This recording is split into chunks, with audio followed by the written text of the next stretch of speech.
The other thing that I would say though, and this is also win or lose, is doing what's called, the military calls it an after action review or an after action report. I spent a long time working as a Department of Defense contractor. And so one of the things that I kind of took out of that was after you submit the proposal, and like right after you submit the proposal, that's when you need to sit down with your team while the proposal is still fresh in everyone's mind. And generally, like no one wants to do this, right? No one wants to rehash what we're like, man, we just got that thing out the door, we've been working on for a month, we never want to see it again. That's the part where you need to actually sit down and go through it and figure out in the process, hey, what did we do right with this process of putting this proposal together, and what did we do wrong? Like, what do we know where things went badly?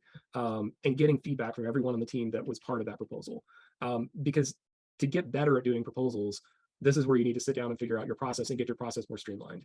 So doing that kind of after action review of, okay, how did we do this? This was our process. What did we do right? What did we do wrong? How can we do this better next time?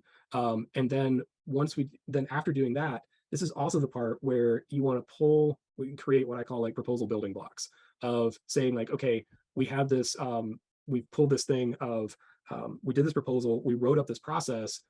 We'll probably use the process again, right? At some point. So this is the part we want to kind of create these building blocks for our next round of proposals that we can use to do something, for the rest of, for their next several years. So this is the part where you want to create these new, these building blocks that allows you to not start from scratch every time. And that could be like your management process. That could be like, this is how we do program management. This is how we manage our subcontractors. This is how we recruit new people. Those things probably don't change that much, right? Unless you may need to tweak it a little bit to fit each requirement, but how you recruit people and how you manage subcontractors doesn't change. So that's a building block.